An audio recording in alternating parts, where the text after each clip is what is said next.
Hi, welcome to Kunywa Jasho Langu Live with me, Jake Green. If you were one of the first 50 people to RSVP, you would have been sent a bag of glistening Kenyan coffee from Workshop Coffee. Now's the time to be drinking that coffee.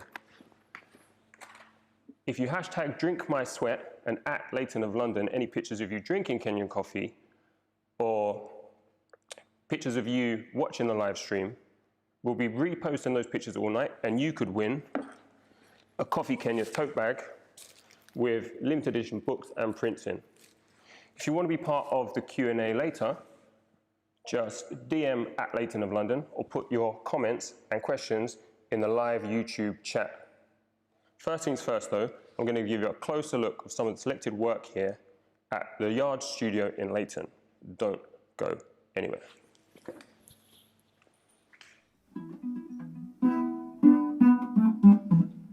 Okay, so the aim of this series is to connect the people that drink coffee with the people that produce it.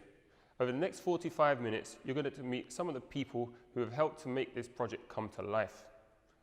We're also going to see a bit of the context within which this Kenya coffee book was produced. In 2010, I started a coffee project with baristas and cafes and roasteries. And it's in 2016 that I first went to Green Coffee Origin in Colombia. That project turned into Bebe Masuda Coffee Colombia. And now we're moving on to Kunywa Jasho Langu Coffee Kenya. It's a 10-year project, so it means a lot to me. I really want to share it with you, and I want to share with you some of my favorites from the series. Helena at her desk is an epic moment for me. She's a hero within the coffee logistics. She's in the mill, she's behind closed doors, and no one ever gets to see Helena. But we heroed her, we put her on an A2 pull-out poster in the book. Over here we see an amazing landscape of Nairobi. So we hero the people and we hero the landscapes. We see Kenya as a country and we see Kenya as the finest coffee producing country in the world. And that's my opinion. Let's see what other people think about it. First person I want to introduce you to is Fabio Ferreira. He's an absolute legend in the game and he changed the way I drink coffee forever. So it's the man himself, Fabio Ferreira. He's like, to me, my godfather in coffee, in specialty coffee. Fabio has blown my mind on several occasions and shaped the way I move through this coffee industry. So thank you, Fabio. It's good to see you. It's my pleasure, Jake. It's really good to hear you saying such a kind of words. Well, you probably don't even realize the influence you've had on me. It just comes natural to you. Yeah, I think it's being very chatting and talking about things. Yeah, I think so too. I think so too. So one thing I really took from our first ever chat was a deep and meaningful understanding of the importance of specialty coffee over the current mainstream model. So can you tell us a little bit, tell the people watching a little bit about what it is that's important about specialty coffee? I think, I come from a family where my father was a coffee farmer and my grandfather. And one of the reasons they stopped being farmers, it was because, they were not well paid and they need to sell their property and move to the big city to keep going. So it's like, it's been always in my background that, my family was a victim of commercial coffee that doesn't pay enough money to the farmers. So to me, it's like the consolidation of a specialty coffee it's been driving me in this business. And to take this specialty coffee to the mainstream, it's one of the most important things in my job. It's like I cannot sit at notes and doing great work, good job, and make amazing, delicious coffee, and giving the benefits for only few farmers from different countries. The idea is to get specialty coffee in so many different places, in so many different channels and opportunities to sell it, to give the benefits to farmers all around the world, and not for a few families, but for hundreds of them. So to me, it's really rewarding when I buy coffee from those farmers and I go back to these countries and I see how the farmer is being prospering. It's like from one year to another, and building those relationships with them after 10 years, I can see, oh my God, it's like when I met that guy, he lived in a very like humble house, and now he has a very, very nice lifestyle, not because of me, but because of other buyers and everyone, and the quality product that he's been doing. He's being able to sell to so many different like roasters and importers, and he's getting, is more than fairly paid. He's getting well paid for his hard work, and this is amazing. And the idea to mainstream the specialty coffee is to make sure that we can get more families with the benefits of it, and also the consumer.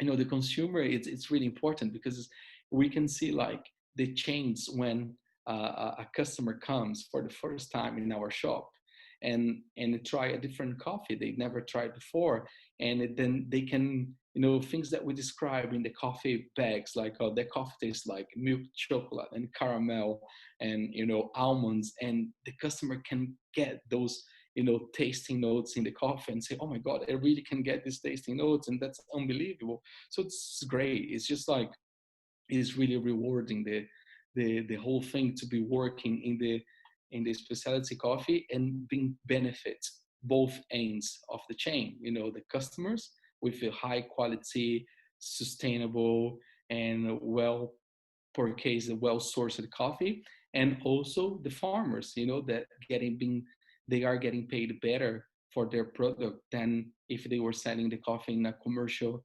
market. So I think you struck on a really fundamental point, is that the specialty coffee is paying the farmers more for their produce than the current mainstream, because the current mainstream is your high street brands and your high street chains are not going to be paying those farmers as much, right? Yeah, That's exactly. the fundamental difference. Yes, and they always be like trading the coffee as the C market says. So we had like last year where C market was below $1, the lowest in the last 30 years or so. And it's like that, we know for a matter of fact, the cost of production for a coffee farmer is much more than $1 per pound. So it's like this money they would get trading the coffee in the commercial market wouldn't make them break even in their business model.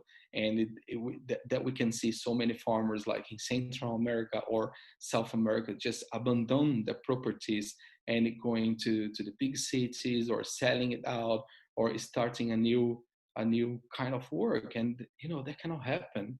We need to look after those people and make sure that what you are paying to them they have to be financially sustainable. One thing I always tell people is like, you cannot ask farmers to be sustainable if they are not financially sustainable, because sustainability is a high price.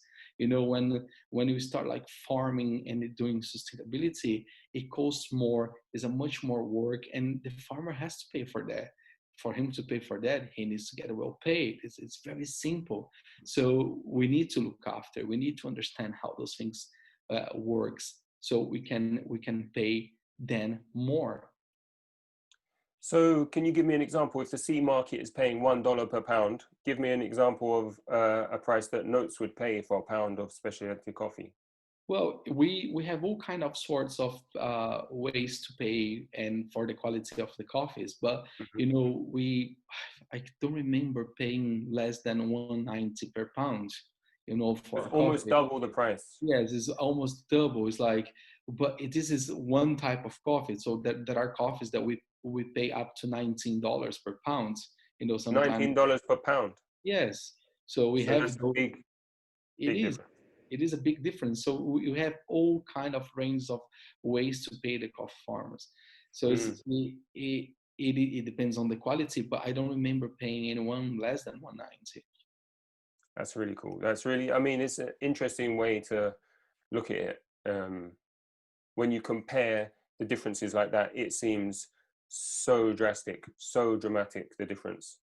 Yeah, it is. It's it's amazing. It's a big gap, isn't it? It's a massive gap between, and it's really rewarding to see, and sometimes turning someone that was like doing commercial coffee to start a specialty coffee, because they get like really, okay, I'm gonna get it much better paid, and they, people start loving what they do, because sometimes going to those farms, some people does this as a work, some then is condemned to do this, they were born in a coffee farm family, and that's what they have to do, and there's no excitement.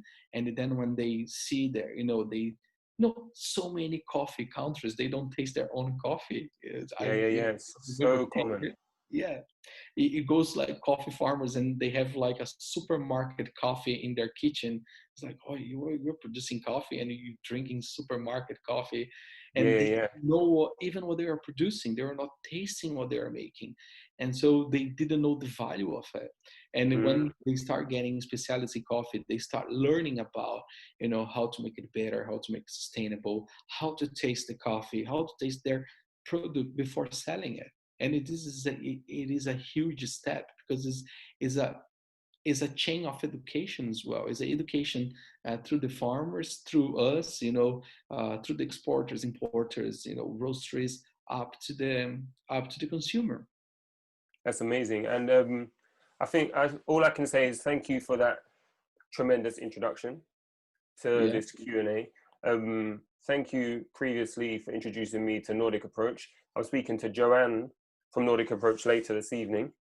Yeah. So, I mean, without you, that would, she's a good person, and she knows a lot about Kenyan coffee. So, thanks, Fabio, and I'm going to come and check you soon.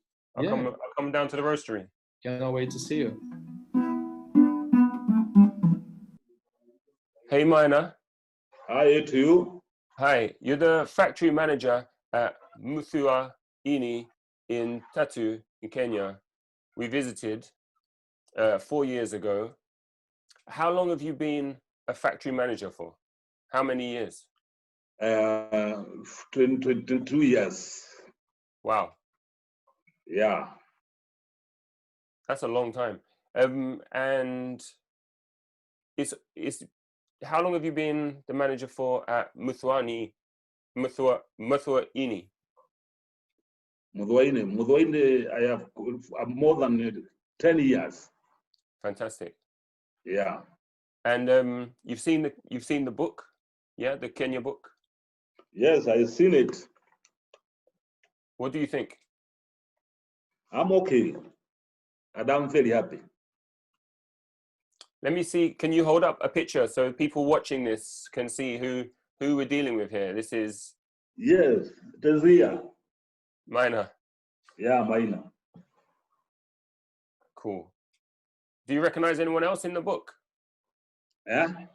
Do you recognize anyone else in the book? Yes. I recognize this man from Okiamongi. This one. Oh, yeah. Yes. That's a cool one. Okay. So,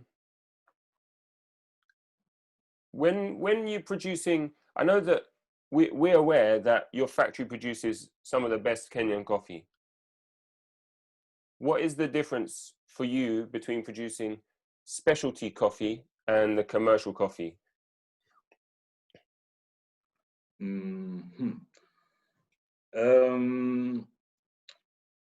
You just produce the special coffee for the good payment of our farmers. Mm-hmm. Yes. And what impact does that have? What difference does it make,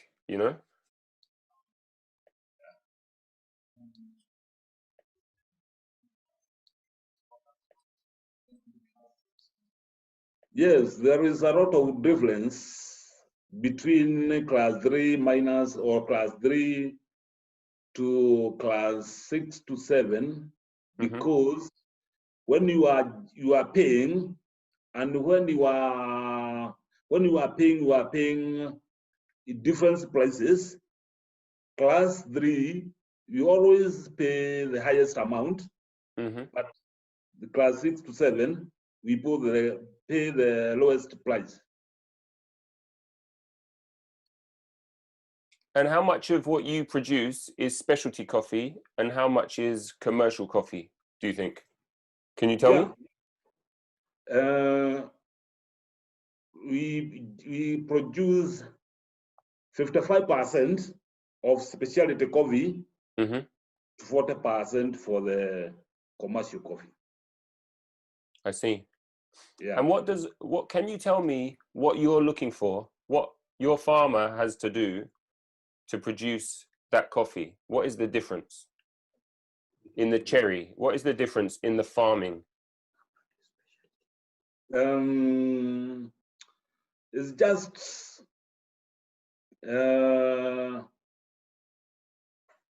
doing the right thing as they are taught or educated from our agriculture officers. That is to put their coffee well manure and fertilizers and to maintain on coffee pruning. That's why he produced a specialty coffee. Yeah. Okay. And when they deliver the cherries, can you talk us through the process where they have to separate the cherries to make sure it's the best one? Yeah, on sorting. Our farmers do sorting when we are putting on the sorting sheet. They always select the underripes and overripes and the bone. Then we remain with the specialty coffee, the right coffee. I see. So now we know your secret as to why your coffee is so good. Yeah, that's why. Sorting. And doing the washing. Yeah. Yes. Fantastic. Maina, it's good to see you and connect from London to Tetu in outside of Nairobi. It's amazing to have this connection. And I'm going to come and see you again soon one day. Jake, hello. Yo, James. How's it going, man? JC, it's going good. Good. It's going good. So I wanted to speak to you because you were the editor of It's Nice That's magazine printed pages when we first started working on children's book illustrators. And that evolved into what was my first book, The Bookmaker Studio, which you edited. And you did the editing for Bebe Masudor, Volume 1 of Drink My Sweat, Coffee Colombia. And most recently on Kunywa Jasho Langu, Coffee Kenya, Drink My Sweat, Volume 2. I enjoy working with you, James. And that's why I wanted to ask you, I mean, you do the words, I do the pictures. I wanted you to pick out a couple of pictures from the book that stand out to you. So what have you got? All the pictures in the book, obviously.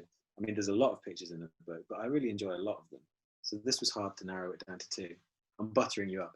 My first one. Tell me about it. Oh, yeah. Yeah. Who's this? That's Bombface. And he is, when we did the Kickstarter, that was one of the most popular prints that people picked. People were really into that shot. I think it's quite colourful, it's graphic. But Bombface, he just had this elegance about the way he is working. You know, he's working constantly and tirelessly without seeming to break a sweat. He's wearing a flat cap. So very cool. I like his open as well. He looks stylish, even though he's like very much at work. Yeah, I mean, white wellies. Yeah, that's a look. White wellies. So I mean, visually, it's very striking. I like his look, his demeanor, and capturing that was when there's hustle and bustle. This is in a coffee cooperative in Nyeri, in outside of Kenya, in rural Kenya, where there's people bringing their coffee cherries to weigh. They weigh them, they get a ticket, and then they pour it into the cherry hopper. And Bombface is there with a shovel, just shoveling it down a massive concrete funnel, to get washed and processed. With all this hustle and bustle going around, people chucking in the cherries, I just saw this moment where I climbed in to the cherry hopper, observed what he's doing, photographed some bits and pieces, got my 50mm lens on and just lined up that particular shot. Now there's other shot, it's not about really just me and my composition, but I lined that up, and in that particular frame, when he glances up at the camera, it's that moment where he is looking right through me, you know, into almost a person looking at that image. So that's a good image, that's a strong image. Yeah. Maybe a bit of an obvious choice, to be fair, James. Whatever. What I like about it, well, it's like a hero image, isn't it? But what I like about it, which I've only just realised looking at it a little bit more now, is that like it's obviously an action shot. Like he's clearly shoveling. You can see like the cherries in motion. Some of them are really blurred, but there's like a real stillness to his face. Yeah, and that's nice. You want to see the second picture? Yeah, let's have a look. Yeah, there's no one in this. No one. Oh, but that's cool though, because that's another epic Kenyan moment where I realized that the municipal buildings there had the same smell and feel like the libraries and museums and schools and swimming pools and stuff like that in England. So that building is the coffee exchange in Nairobi. You know, that auction house is crucial to the way that Kenyan coffee is bought and sold. So it's a vital place. And you don't really see pictures of that auction house. So it's nice to be able to get in there and document that a little bit. Yeah, I remember seeing the first cut of these images. It's like not something at all that I expected to see. So it's kind of interesting. Well, thanks for sharing those. I'm going to be speaking to Melanie in a bit. Yeah. Have you got anything you want to ask Melanie? I guess same question you asked me, really. I mean, she probably more than either of us has spent the most time looking at these pictures. So which ones are her favourites? Like, which ones stand out the most? Melanie, what are your favourites? Thank you, James. Well, my favourite pictures, I can't decide. There are two pictures in this book that I really, really like. The first one I would pick is possibly this one, right towards the end of the book. And it's got this amazing atmosphere. And it reminds me of the Columbia book we did before this. And it has this backlit scene, and it's kind of like, I can see you in the car taking this picture, going like, okay, job is sort of almost done. This was amazing, and I'm going home. It's kind of a going home picture. I really like that. And everything is good. Everything's positive. And the other picture that is fighting for number one is, because I love architecture, is this. And it's kind of like brutalist buildings in London, or of course they're factories, they're mills, but they're just so monumental and imposing, and it shows how serious Kenyans take coffee making, and it shows all the wear and tear. It's got the beauty of sort of aged industry. It's gorgeous. I like it. Well, that one with the architecture. Yeah, but it's always difficult to choose the best. Oh, it's impossible. It's a horrible thing you have to do, is pick your best. No, and I don't really ever look through a body of work and think, oh, which one is my favorite? But you do come across some and you know immediately, love that one. And they probably then build the milestones in the book around which you tell a story, maybe, because you wouldn't want to bundle them all together and, you know, fire off all your ammunition just from the start. So you kind of pace it in the book.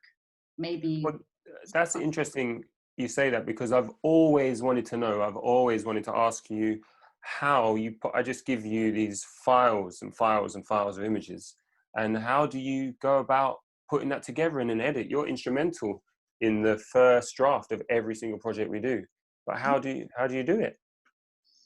Yeah, it's really funny. It's really the very first photo book I did was for a publisher, and they literally gave me this cardboard box of prints and said, see what you're going to do with this. And I thought, you got to be kidding me. I thought it comes already organized, structured, and you tell me almost on which page you want what image.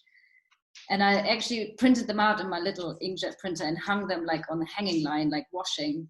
just to see them all at once. And now, of course, we do it with thumbnails or whatever, and you always give me prints as well, which is great. I love touching them. But really, it's, yeah, just when you immerse yourself in it, you kind of are in the pictures. And that's when you choose blindfoldedly and try and tell a story. And I'm sure what I'm guided by is possibly composition, color, structure, detail, from large into small. But I'm always, of course, trying to understand the story that these pictures want to tell. And because you taking them on a journey that's not necessarily the journey of the book, I would imagine. So in turn, I would ask you, you know, when I do come up with some sort of draft, and it makes me very nervous to show this then to the photographer, i.e. you, and say like, well, what do you think? Because, yeah, you know, I could have got it totally wrong. And so it's definitely a very nervous moment. And then I always think like, what do you make of it? You have something in your head, clearly, when you press the shutter, and you see them probably, because you are a book fan, you see them probably already in spreads or book forms. I don't know, you tell me. Is that how it works? Well, I try to get the book out of my head when I'm taking the picture. I never take a picture thinking this is going to be a book, ever. Even when I went to Kenya, we hadn't even done the Columbia book, so I wasn't thinking like that. I'm trying to just get the picture that feels right at the time. So, and when I get yours, I always know when I get your edit, it's going to be a surprise. And that for me is kind of a collaborative alchemy. By here's my pictures and my vision, then your vision comes back, and I'm just always in love with it, always impressed with that vision. Can never leave it like that. There's always a couple we have to tweak, and then it becomes its own thing. And that's the fantastic thing. You have this really rare talent that you leave freedom to your collaborators. I'm sure James would say the same, crafting the texts, and you don't kind of, you know, when you hand the project over to me, it's not set in stone. It's not like, you know, this is what I want to say with this, and I think it should feel like this. You leave it completely open, and it really encourages you to have a blank canvas to and not feel intimidated at all, or unknowing, or not knowing enough, or not insider enough. You know, I mean, you've been there, you've talked to the people, but then I can probably read your thoughts through your images. I think that's really what it must be happening. Otherwise, I really don't know.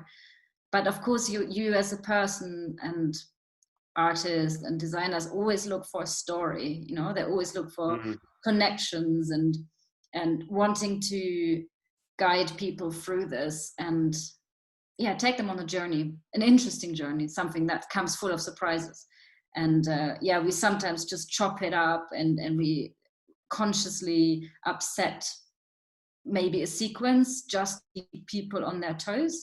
You know, those kind of things are fun. And I mean, this is of course a dream job to do, where it's just images. You know, of course we have text to support it, we keep it in a separate entity, and that's so nice that you're just wading through images that full bleed. You never zoom out, you're always in there with your head, and that's the beautiful way of displaying photography for me. Hopefully, I think the next one is going to be, the next one in the Drink My Sweat series will be Central America, which I haven't shown you any of those images yet. I can't wait. So we have to wait and see. I'm hoping when I send those across to you that you answer my emails, you still answer my phone calls. And even though you're the famous international designer Melanie Mues, you still will hopefully bless the Drink My Sweat project with another edition. Absolutely. Ring, ring. Joanne Berry from Nordic. Your Joanne Berry, Nordic Approach. What is your title? My title is Head of Procurement, Head of Sourcing and Procurement. Okay, which means buying green coffee, yeah? Buying green coffee, yeah. I mean, it used to be Director of Coffee, so we're getting more and more realistic and less pretentious, which is a good thing at least. That is good, that is good. And I feel like out of everyone I speak to tonight, you have got like the most authority on like actually seeing the difference that paying proper money for specialty coffee can have. You probably see that over, how long have you been working in green coffee buying? Probably somewhere between 6 to 8 years now. Okay. I was adding it up recently, so it's getting there. It's getting to some level of experience, I'd say. I think so. And you've worked at like huge companies. What was the one you worked at before Nordic approach? I worked at Macanta. None of them have been huge. I mean, all of them Okay. have been specialty coffee companies. Okay, So okay. never really that big. But Macanta was like one of the first to do specialty coffee. Didn't you work with the guy who set up Pact at Macanta? Yes, yeah, we worked at Macanta together. Will, yeah, that's it. That's cool.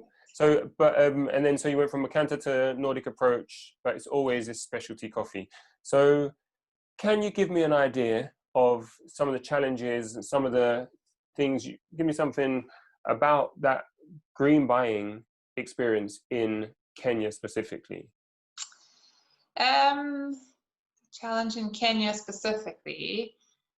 I mean, I think part of the big challenge in Kenya when you're like working in specialty coffee and you want to have an impact, like a positive impact on the supply chain, is that it's both like a positive and negative thing in Kenya. But let's say the negative side of it is that the supply chain is quite well developed and it can be hard to have as much impact as you want to, let's say.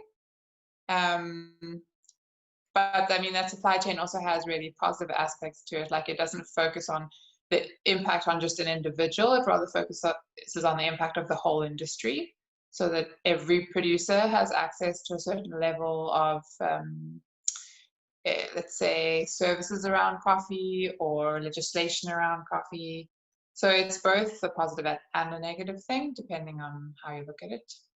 So say you cupped a Kenyan coffee and it was really high scoring, like 88 or something like that. Is there something about Kenyan coffee where you can't pay more than a certain amount or something like that?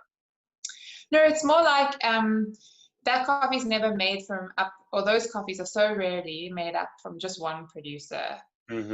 So they're made up of a collection of producers delivering cherry, and that cherry has to go through a whole production process. And that production process also is created by a community of people working together. The individuals alone couldn't create that same infrastructure. They couldn't, they wouldn't have the volume that would make sense to have the infrastructure in place.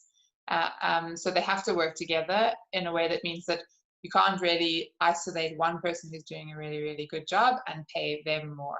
So you have to look at coffee as a like sort of community product. And of course, there are moments when it can be really high scoring and you can pay a lot for that coffee, but it doesn't mean you can pay a lot for every coffee coming out of the relationship with that one entity.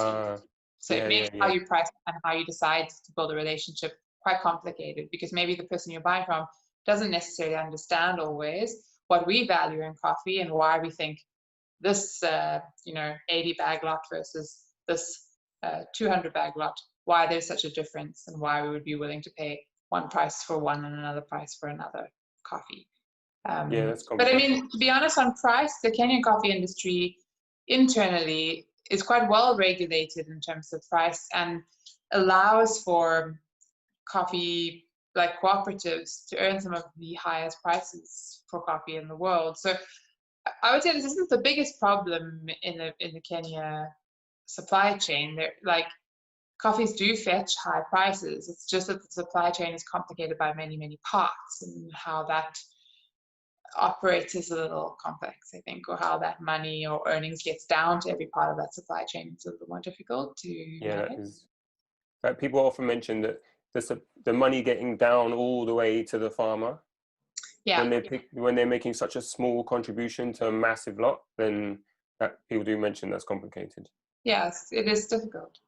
But what role do you think the coffee auction, because the coffee exchange features quite a lot in the book, it's quite a big section in the middle of the book. How do you think that influences the industry there? So for me, that's like it's very transparent. The way that it's done in Kenya allows for it to be a very transparent price discovery mechanism. Everybody who produces coffee can put their coffee into the auction, or decide as a group, let's say, to put their coffee into the auction, or they can sell it to a buyer directly. in the auction, they can they have access to the market, like the people who are going to bid or who value their coffee, and it's a very fair playing field in a lot of ways as to what you should earn for your coffee given its quality and its origination. So I think in that way it's very good. It also just the fact that producers can know what coffees are being sold at across the different levels of quality within the country, I think is also very important. Just that knowledge to understand what the coffee is worth is very, very important. In many producing countries in the world, this is something that farmers are not able to get access to. So they might know what their neighbor sold his coffee for, or what that area kind of gets paid for coffee, but they won't have such open, transparent information about what coffee as a whole in the whole country fetches in the market. I mean, some countries do, or some countries are better, like Colombia is also very well established, but I think that's an example of what Kenyan coffee auction does very well. And I think someone was saying, maybe you were telling me the other day that Ethiopia is starting to introduce auctions, maybe? Or a bit more. They've always had auctions. They've always had auctions, Okay. but they don't give, they're not, you cannot see where the coffee exactly comes from. You can see like that it comes from a specific region, but not a cooperative or a producer or any sort of origination data, let's say, or transparency data. Yeah. And one thing I must mention, which I forgot to mention, is the fact that you were on the trip. We went on this trip together, right? Yeah. It's pretty special to be able to speak to you tonight with the launch of the book that, you know, we were on that trip. And I can't think of anyone I'd rather be traveling with coffee. Oh, thanks. So, thanks. I loved doing that trip with you, and I hope we get to do some more sometime soon. Yeah. Ethiopia is on my list, and Brazil maybe. Brazil, that you definitely have to do with me. Okay, cool.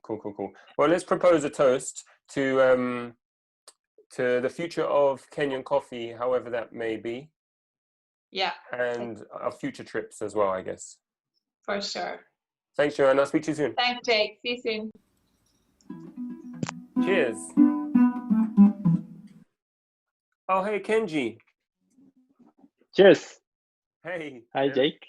Hi, it's nice to see you. I was just talking to Joanne about traveling and going to Origin. So it's good to see you because you're one person who's been on every single Nordic Approach Origin trip I've been on, from Colombia to Kenya to Honduras. Honduras. So it's good to speak to you and get your opinion on things. Yeah. Why do you find it important to go to Origin, Kenji? That's because I want to buy coffee from where I visited. Yeah, that's my goal, and I can introduce my coffee to my customer with more story, more image of where it grows. Yeah, I think that's very important. Did you the last trip we went on, we visited Mary Isabel and Mues. Did you get their coffee? It's coming now. It's arriving now. From Honduras? From Honduras, yes. Can you tell me any stories from any of our coffee trips that come to mind, that are memorable? Yeah, it's so many stories. So I can't pick so many. Every time, funny, like happening. But Marisabel Moises trip is quite smooth, so it's very organized. That was a nice smooth trip. Yeah, but there was the one trip to Colombia, and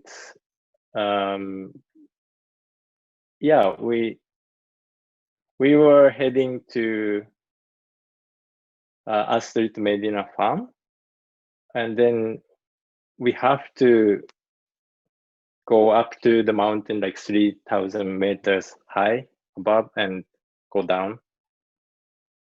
But when it was like about 6 hours drive supposed to be, but the first 3 hours and then we had an accident.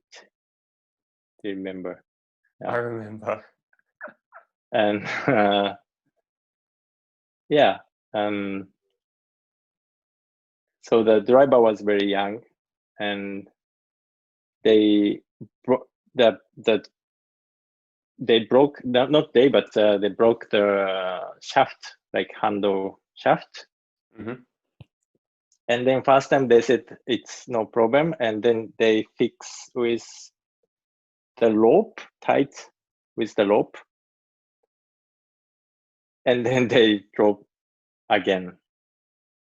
But of course you can't tight when it's broke the shaft, so it's like lost the control again. And then we stopped the 3 hours middle of the mountain, but luckily we found the weather. Yeah, the on the side of town. the road. Yeah, Yeah. and then we back there, and then we fixed that, but it was very late, like, and then we arrived to Astrid Medina midnight something.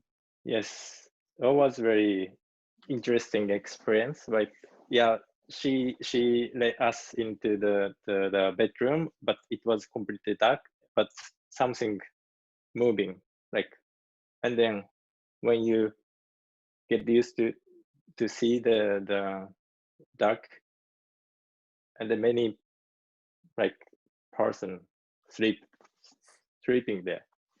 Yeah. And this is the picker's house, and then interesting, we're gonna sleep with the same house as pickers. And we were all in bunk beds. Yeah. Remember, in bunk beds like kids. It was like being a teenager again.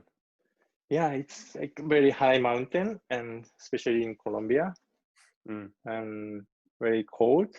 Yeah, it was cold. It was cold, and my beds, there is no blanket. Oh, yeah. There was no blanket. And yeah, but I thought this is normal. Like, they don't sleep with blanket, like they sleep with, yeah. So I thought it's normal, and because it's awkward if I ask what more blanket, please. Like, it's not a luxury, and I I wear the jacket because it's cold. So so many layers, like 5 layers of jackets I wear that I have. Yeah, I slept. I woke up there. I woke up the next day, and but one of the friend, Mauricio, he used my blanket as a pillow, and then, I had a blanket under the pillow. And it was mine, I think. That's why I didn't have a blanket, and it's okay. It's part of the fun, isn't it? But it's typical of you, Kenji, not to want to be rude, to ask for a blanket when you're freezing in the mountains of Colombia. It's typical. Typical. Yeah. It's typical. It's typical. Thank you, Kenji-san. Hey, Rapasa, it's so good to see you. Hi, Jake. Hi, it's nice to see you too. How are you doing? Yeah, really good, really good. It's been a long time since I've seen you. Yeah, it's been a long time. I think last time we met was in August last year. Yeah, at the exhibition in Walthamstow. And you performed at that exhibition, and you had everyone in the private view entranced with your music. It was so beautiful, so amazing. And it's a blessing for you to come back and celebrate the launch of the book tonight with some more music. So thank you so much. I'm so grateful. Thank you so much. It was an honor to perform at the book. The first time you called me to take part in what was happening on about the Coffee Kenya book. So it was just an amazing time, and I really appreciate being there. I miss that energy, you know. Yeah. Yeah. It was amazing energy. I miss that energy now. So we are hoping that when things come out, like going back to normal, we're gonna have time and go back to that energy. Yeah, for sure. And you're bringing a good energy tonight too. Thank you so much. Yeah, I'm happy that I'm being part of the book launch, and I'm bringing my energy and my Nyatiti and my everything. Yes. Brilliant. Yeah. And you got the book I sent you? Yes, thank you so much. I got my book last Saturday, and yeah, on my doorstep, like checking in. My book is here, Coffee Kenya, and wow. Yes. So amazing book. It wasn't what I was expecting. Like I need like a book. The way book is when you buy a book, it has been well made, and I was thinking, wow, how did you come up with the idea? Did you make it by yourself?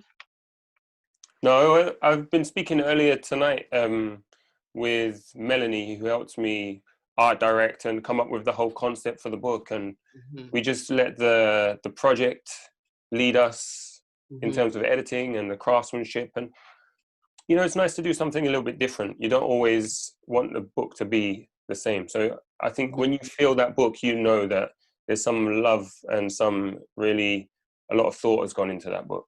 You know, I feel that when I hold it. So yeah, I really love this book. Yeah, but just looking at it, and yeah, it brings me back, or it takes me to the next question. Why Kunywa Jasho Langu? Why Kunywa Jasho Langu? Because what I remember is Kula Jasho Langu, like I'm eating my sweat, but then you came up with to drink the sweat. Why? I was just curious to hear that. I appreciate you translating it for us. I mean, you're drinking coffee, and so much hard work is going into producing coffee. And even though I wanted to create a book that's quite beautiful and aesthetically pleasing, I did want to antagonize the reader a little bit to think about where the coffee's coming from, the hard work that's gone into it. You know, like drink my sweat is, to me, sounds quite negative, but actually is quite a positive idea about consuming someone's hard work and appreciating their hard work. It's like when I hear your music, I'm drinking your sweat. You know, when I'm working hard, I'm eating my own sweat. But when I'm drinking coffee, I'm drinking the sweat of people who have put in so much hard work. So I'm looking forward to tonight. On another note, I'm looking forward to drinking your sweat when you perform for us tonight. Thank you, Albi. I'm here for the show.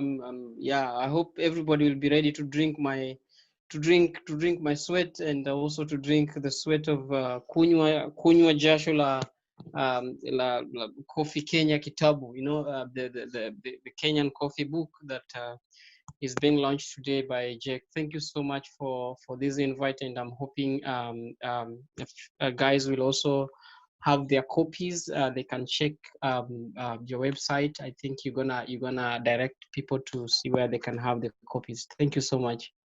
Thank you, and don't let me forget to. Since I saw you, it's been such a long time that you've put out an album, right, Tipona?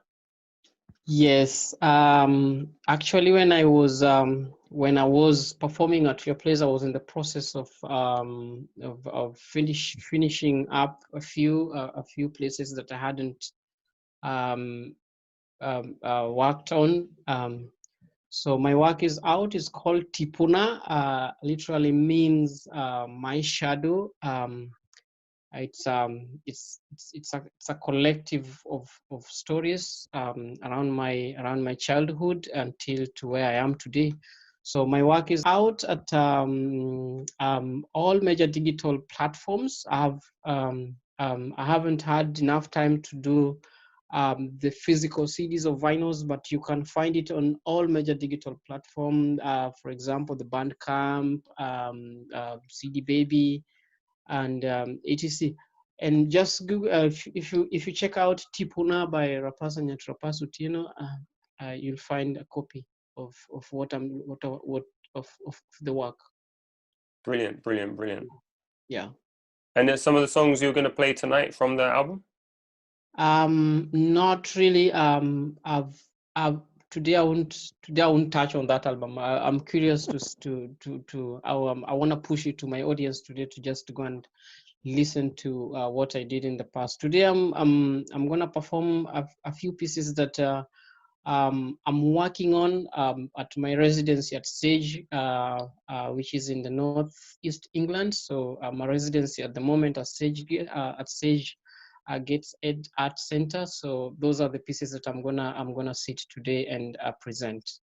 Okay, fantastic. It's a change of audience. Yeah. So let me change the audience today with the new tunes. Okay, great. I'll let you set up, and then we'll come back to you when you're ready to perform. Thank you so much. See you soon. Thank you. See you soon. Bye. Bye.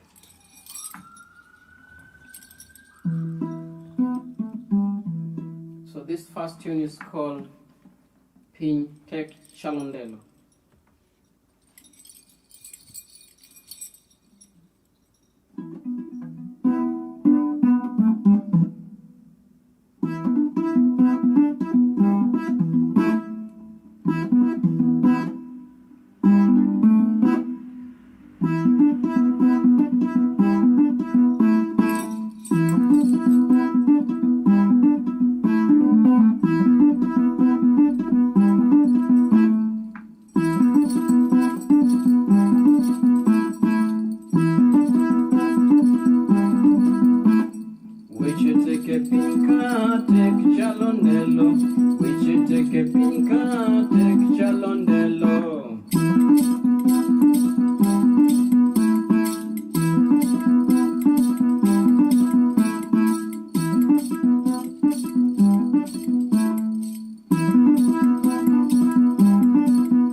The next tune is called Mirembe, One Wade Mirembe.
iwangonate, ngamoya nyonyar mama timonate, ngamoya nyonyar niragoyonate.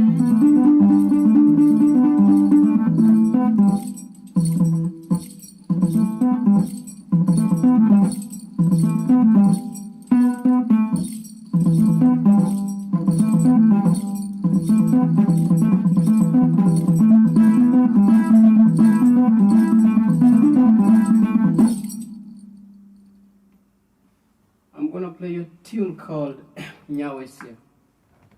It's to celebrate the strong women from Wesia, which is in Kenya.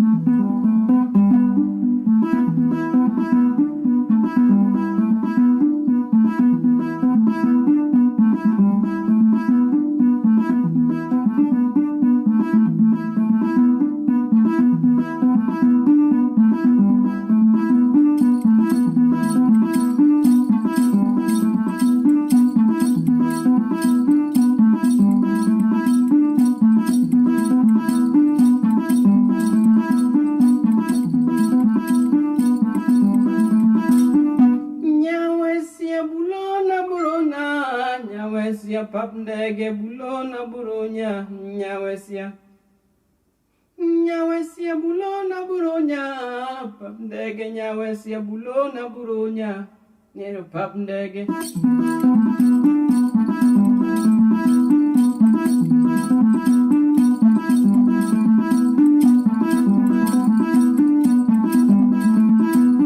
nyawesia bulona buronya papndege nyawesia bulona buronya papndege nyawesia bulona buronya papndege nyawesia bulona buronya papndege omonyo kongo janjawo kongo keto janjawo no muño kongo karoya kongo keto janjawo o muño kongo janjawo to kongo keto janjawo o muño kongo patila kongo keto janjawo nyawesia bulona burunya papndege nyawesia bulona burunya papndege no muño kongo janjawo to kongo keto janjawo apako nyiwesia mano dacha mano kawesia yogo dongo dongo indu tegnu o muño kongo janjawo to kongo keto janjawo nyawesia bulona burunya papndege nyawesia bulona burunya nyawesia. Thank you so much. I hope you guys are enjoying.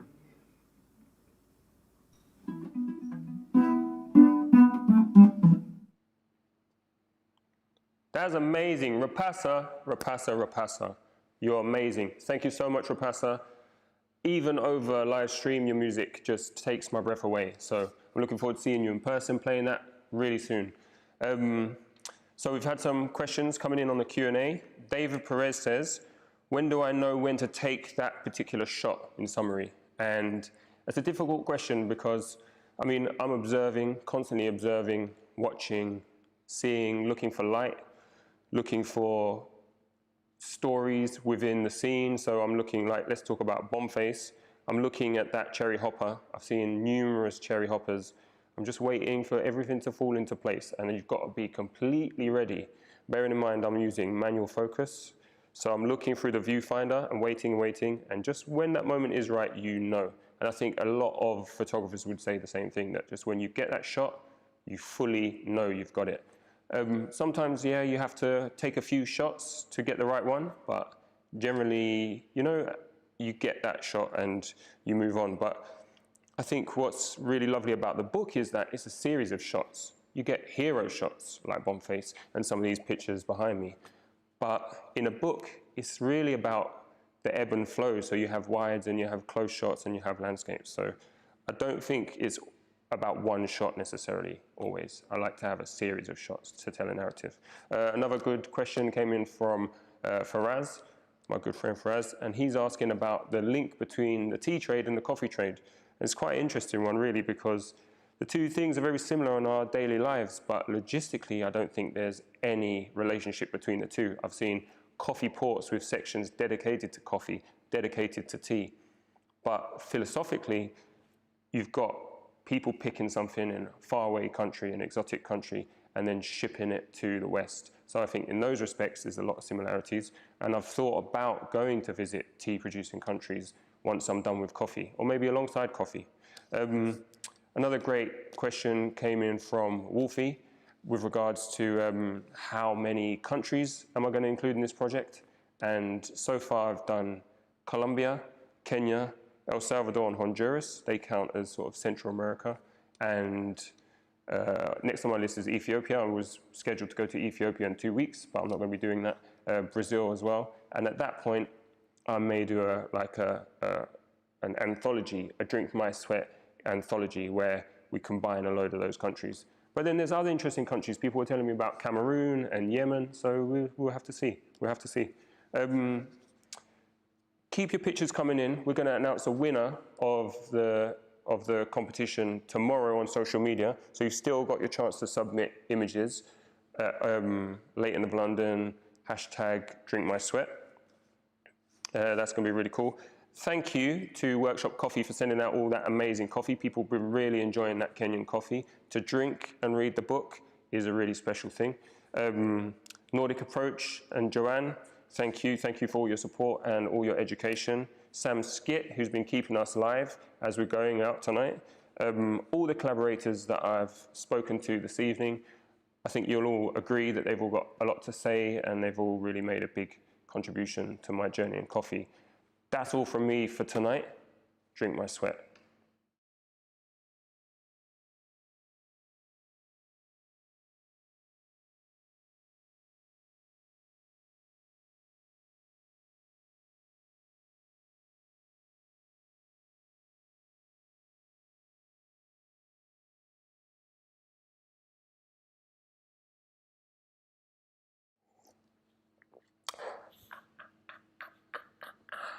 Drink my sweat.